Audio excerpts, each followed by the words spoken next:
जब से बिहार में सम्राट चौधरी को भाजपा का प्रदेश अध्यक्ष बनाया गया है, उसके बाद से लगातार नीतीश कुमार का जो लवकुश समीकरण था उसको लेकर के एक तरीके से दोनों तरफ से बयानबाजी हो रही है।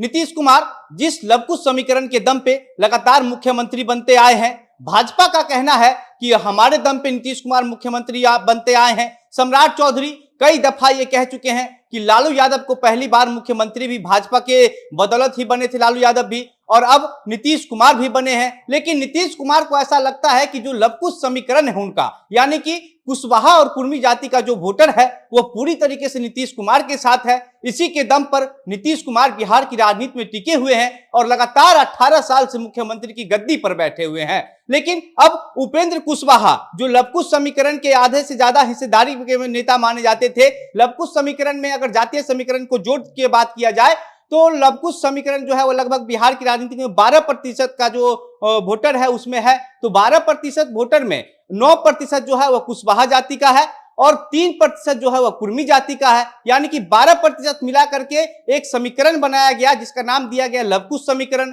इसके अलावा 18% यादव वोटर, 18% यादव वोटर का जो राजनीति है वह शुरू से हमेशा से ही राजद ही करते आई है और अब लवकुश समीकरण जो है वह पूरी तरीके से बिखरता हुआ दिखाई दे रहा है। अब बिखरता हुआ दिखाई दे रहा है तो इसमें नुकसान किसका होने वाला है? तो नुकसान को लेकर के कहा जा रहा है कि उपेंद्र कुशवाहा जो 9% के नेता माने जाते हैं, 3% के नेता मात्र नीतीश कुमार हैं और अब नीतीश कुमार जो है वो राजद के साथ चले गए हैं। तेजस्वी यादव को अपना जो है उत्तराधिकारी बनाना चाहते हैं, तो इसलिए वो अभी जो 3% का कुर्मी वोटर है वह अब जो है उपेंद्र कुशवाहा के साथ आ गया है। तो उपेंद्र कुशवाहा के साथ आने का एक वजह यह भी है कि उपेंद्र कुशवाहा एनडीए में है और एनडीए में सम्राट चौधरी भी हैं। सम्राट चौधरी को भाजपा की तरफ से आगे किया गया है और सम्राट चौधरी जब से बिहार के भाजपा के प्रदेश अध्यक्ष बने हैं उसके बाद से लगातार नीतीश कुमार पर हमला बोल रहे हैं और कह रहे हैं कि नीतीश कुमार अब जो है बिहार की राजनीति के लिए बोझ हो गए हैं। नीतीश कुमार किसी लायक नहीं बचे हैं, नीतीश कुमार का कोई आधार नहीं रह गया है।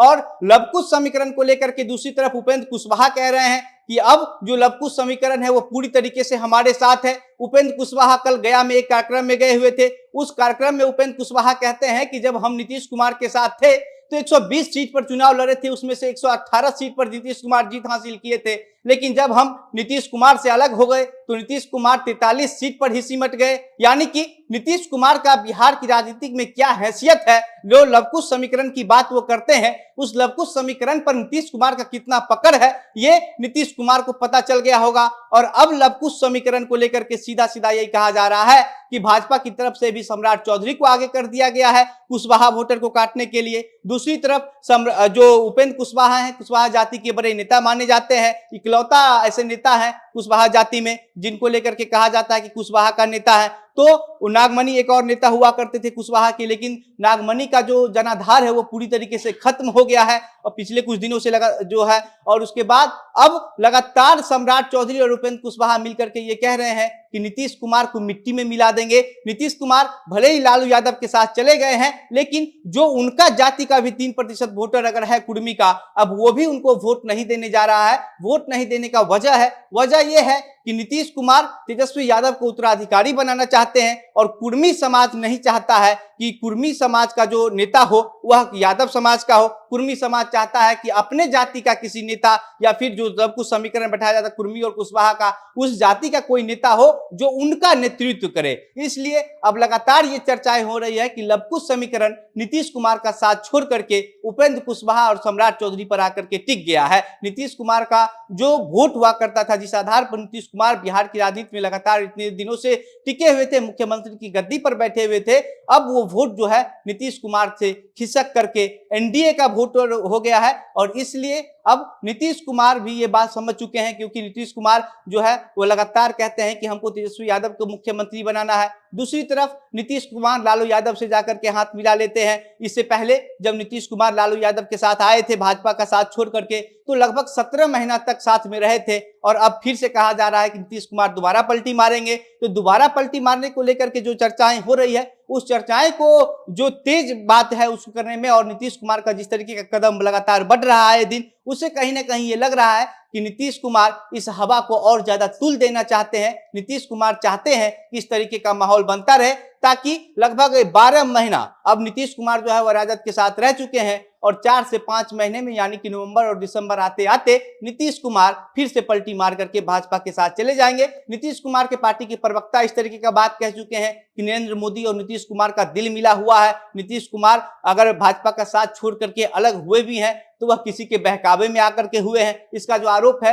वह अंदरूनी तौर पर ललन सिंह पर लगाया जाता है। उपेंद्र कुशवाहा भी जब नीतीश कुमार का साथ छोड़े थे तो ललन सिंह पर ही निशाना साध रहे थे, कह रहे थे कि नीतीश कुमार पार्टी को ऐसे लोगों के हाथ में दे दिया है जो कार्यकर्ता से बात नहीं करना चाहता है, पार्टी के छोटे नेताओं से बात नहीं करना चाहता है। और ललन सिंह का जो ये रवैया है वो लगातार देखने को भी मिला है। एक समय था कि मीडिया में लगातार ये खबरें चलने लगी थी कि नीतीश कुमार को ललन सिंह निकल जाएंगे और नीतीश कुमार को पता नहीं चलेगा कि नीतीश कुमार को कौन निगल गया, नीतीश कुमार कहां विलुप्त हो गए, नीतीश कुमार कहां खत्म हो गए। और इसका एक उदाहरण कल नीतीश कुमार की बैठक में देखने को मिला है। जिस अशोक चौधरी का गले लग करके नीतीश कुमार मीडिया के सामने ये कह देते हैं कि हम इनसे बहुत प्यार करते हैं, जिस अशोक चौधरी का गला पकड़ के जो है वो नीतीश कुमार पत्रकारों से टकरा देते हैं और कहते हैं कि आप दोनों टीका टीका वाले लोग हैं, आइए मिलवा देते हैं, उसी अशोक चौधरी और ललन सिंह के बीच जो है वह लड़ाई हो जाती है, बाताबाती हो जाती है और वहां पर नीतीश कुमार भी मौजूद होते हैं। नीतीश कुमार देखते रह जाते हैं लेकिन नीतीश कुमार इस पर कुछ नहीं कर पाते हैं। हालांकि ये खबरें पार्टी की तरफ से ऑफिशियल रूप से निकलकर सामने तो नहीं आई, लेकिन उस बैठक में और भी जो जदयू के नेता शामिल थे उन्होंने मीडिया में आकर के गुप्त रूप से ये जानकारी दे दी कि ललन सिंह और अशोक चौधरी के बीच जो है वह लड़ाई हो गई है। और लड़ाई इस बात पर हुई थी कि ललन सिंह अशोक चौधरी से एक सवाल पूछ दिए, जब आपको जमुई जिला का प्रभारी मंत्री के पद से हटा दिया गया है तो फिर आप जमुई का दौरा क्यों कर रहे हैं? और इसी बात पर अशोक चौधरी भड़क गए। अशोक चौधरी भड़के इसलिए कि आप पूछने वाले कौन होते हैं जब मुख्यमंत्री नीतीश जी खुद यहां पर हैं। नीतीश कुमार ने कोई जवाब तो नहीं दिया क्योंकि दोनों नीतीश कुमार के करीबी माने जाते हैं और नीतीश कुमार को लेकर के लगातार कहा जा रहा है कि नीतीश कुमार ललन सिंह के बहकावे में आकर के फैसला ले लेते हैं और फैसला लेने के बाद खुद पछताना शुरू कर देते हैं। और यही वजह है कि नीतीश कुमार के पैर के नीचे से अब जो उनका समीकरण था जातीय वह भी अब खिसकने लगा है। नीतीश कुमार कमजोर पड़ गए हैं पूरी तरीके से। सुशील मोदी ने भी पिछले दिनों कह दिया है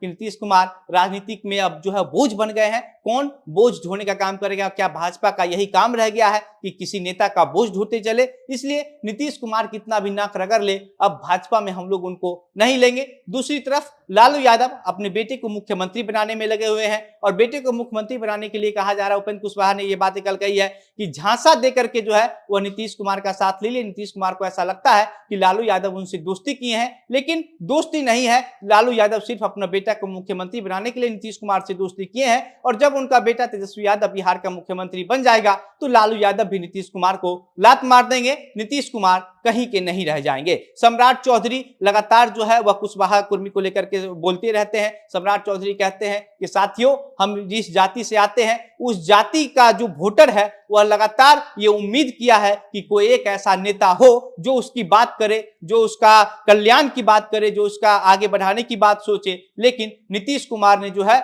यह कुर्मी और कुशवाहा जाति को ठगने का काम किया है। तो आप देख लीजिए कि भाजपा में होने के बावजूद सम्राट चौधरी अगर अपनी जाति को लेकर के इतनी बात कर रहे हैं तो जाहिर सी बात है सम्राट चौधरी ये चाहते हैं कि उनके जो जाति का जो वोटर है वह उनसे लुभे। सम्राट चौधरी जो अपनी जाति को लुभाने के लिए ही इस तरीके का बयान दे रहे हैं, क्योंकि भाजपा का जो एजेंडा है, जो काम करने का जो वोट बैंक है भाजपा का, वो किसी खास जाति का नहीं है। अगड़ी जाति की राजनीति करती है भाजपा, हिंदुत्व की राजनीति करती है। और इस बीच अगर उस पार्टी का कोई प्रदेश अध्यक्ष अपनी निजी जाति को लेकर के बयान दे रहा है तो इससे कहीं ना कहीं ये लगता है कि नीतीश कुमार को कमजोर करने के लिए भाजपा की तरफ से जो है वह प्लान तैयार किया गया है। और आप सोच रहे, याद होगा आपको कि अमित शाह जब नीतीश कुमार जब भाजपा से अलग हुए थे उस समय अमित शाह भी जो है वह लगातार नीतीश कुमार पर हमला बोल रहे थे। नीतीश कुमार के गृह क्षेत्र में जो है वह रैली करने की प्लानिंग कर रहे थे। और उसके बाद अब जब से ये खबरें चलने लगी है कि नीतीश कुमार फिर से पलटी मार करके एनडीए में चले जाएंगे, उसके बाद से अमित शाह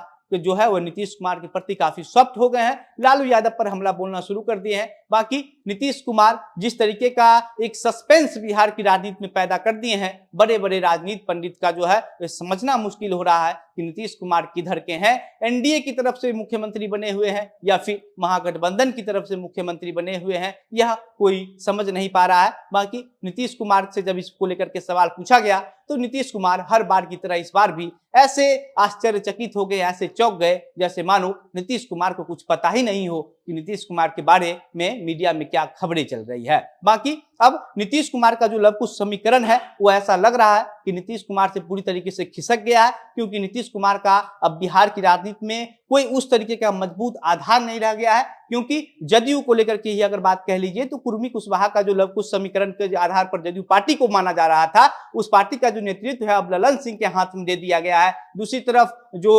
उत्तराधिकारी है वो तेजस्वी यादव को बनाने की बात हो रही है, तो जाहिर सी बात है लव कुश समीकरण अब नीतीश कुमार का साथ छोड़ करके उपेंद्र कुशवाहा और सम्राट चौधरी से जुड़ जाएगा। बाकी अब देखने वाली बात यह होती है कि आगामी जो चुनाव है 2024 का लोकसभा चुनाव, उस चुनाव में लव कुश समीकरण का क्या कुछ अस्तित्व रह जाता है, जो कुर्मी कुशवाहा वोटर है वो किसके साथ जाता है, क्या सम्राट चौधरी उपेंद्र कुशवाहा उसको लुभाने में सफल होते हैं या फिर नीतीश कुमार अपनी मजबूत पकड़ उन जाति पर बना करके रख पाते हैं। बाकी ये तो असल में चुनाव के बाद ही पता चल पाएगा कि लव कुश समीकरण किसके साथ है किसके साथ नहीं है। और इस तरह की और भी तमाम खबरें के लिए हमारे साथ बने रहिए, देखते रहिए द बिहार प्रोजेक्ट। मेरा नाम घनश्याम सिंह है। बहुत बहुत धन्यवाद।